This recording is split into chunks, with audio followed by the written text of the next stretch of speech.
अद्भुत। इस गांव में कितनी हरियाली है। यहाँ की हरियाली और नदी जो इस गांव में स्वच्छ जल का स्रोत है, आत्मा को कितनी शांति प्रदान कर रहे हैं। जरूर गांव के लोग समृद्ध और सुखी जीवन जी रहे हैं। मैंने यहाँ ठहरने का उचित ही निर्णय लिया है। यहाँ पर एक साधु को अच्छी भिक्षा मिल जाएगी और ठहरने के लिए उचित निवास स्थान भी।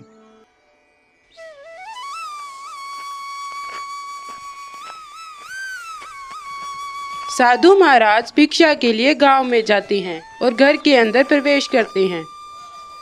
भिक्षाम देही, कोई घर पर है जो इस बूढ़े साधु को खाने के लिए एक रोटी दे सके? इतने में एक व्यक्ति घर से बाहर निकलता है। पुत्र, ये साधु बहुत भूखा है, कृपया करके मुझे कुछ खाने को दो। क्या महाराज, क्या सुबह सुबह मेरा ही घर दिखा था आपको भिक्षा के लिए? हमारे पास कुछ नहीं है, आप आगे जाइए। व्यक्ति साधु को भिक्षा देने से मना कर देता है और महाराज निराश होकर दूसरे घर में चल पड़ते हैं। भिक्षाम देही, कोई घर पर है जो इस बूढ़े साधु को खाने के लिए एक रोटी दे सके?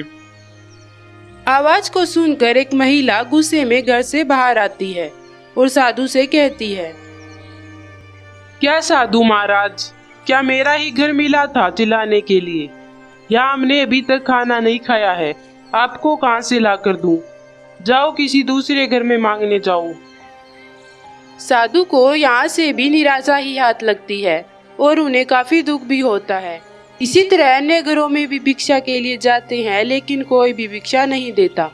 इस पर साधु महाराज बहुत ही क्रोधित हो जाते हैं। इस गांव के लोग स्वार्थी और निर्दयी हैं। गांव में इतनी संपन्नता होने के बाद भी एक साधु के लिए भिक्षा नहीं दे सकते। मैं इस गांव को श्राप देता हूँ कि यहाँ की नदी सूख जाएगी, खेत बंजर हो जाएगा और पूरा गांव सूखा बंजर बन जाएगा। साधु गांव को श्राप देकर वहां से चले जाते हैं। साधु के श्राप से पूरा गांव बंजर बन जाता है और नदी भी सूख जाती है। पूरा गांव अपनी इस हरकत पर बहुत शर्मिंदा था।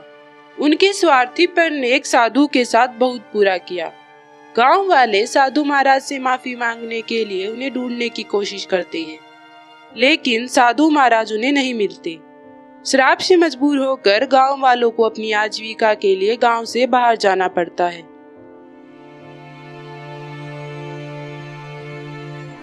रामू गांव से दूर दूसरे गांव के एक जंगल में लकड़ी काटने के लिए जाता है।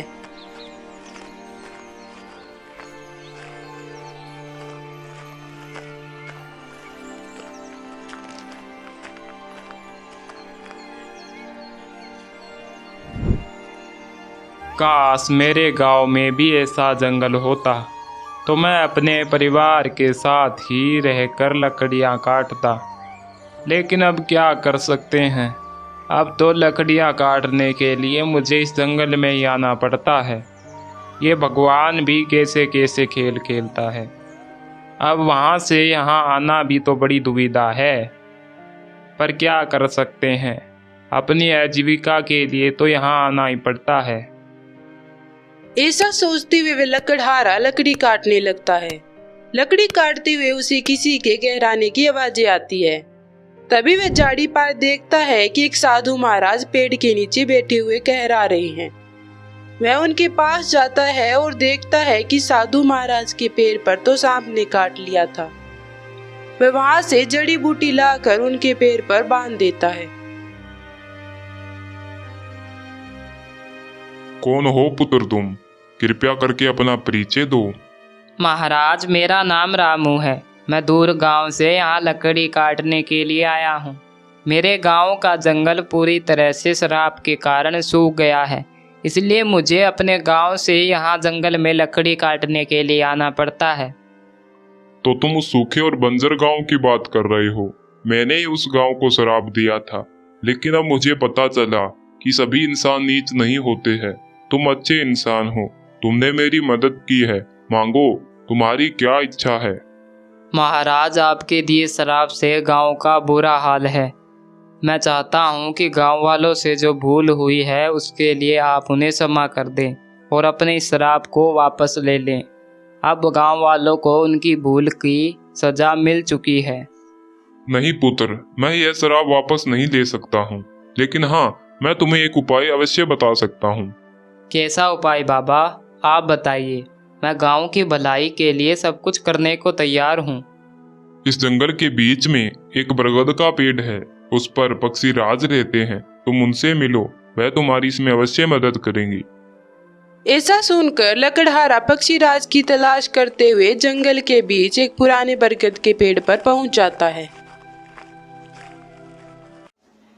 पक्षीराज मेरी मदद करें, मुझे आपकी सहायता चाहिए। तुम कौन हो और यहाँ क्यों आए हो? लकड़हारा सारी कहानी बताता है, जिसे सुनकर पक्षीराज कहते हैं, देखो पुत्र, तुम्हारे गांव को जो श्राप मिला है वो बहुत ही महान साधु द्वारा दिया गया है। इसको तुरंत समाप्त नहीं किया जा सकता, लेकिन हाँ, समय के साथ साथ इसको समाप्त किया जा सकता है। इसके लिए मैं तुम्हें कुछ उपाय बताता हूँ और इससे तुम्हारे गांव की समस्या दूर हो जाएगी। क्या उपाय किया जा सकता है पक्षीराज?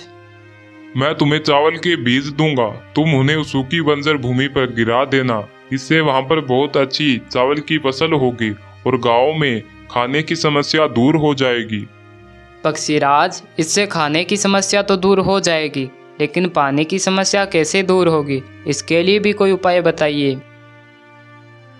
तुम इस जंगल के तालाब से कुछ पानी किसी पात्र में डालकर अपने गांव ले जाना और गांव की सबसे नीचे की भूमि पर गिरा देना।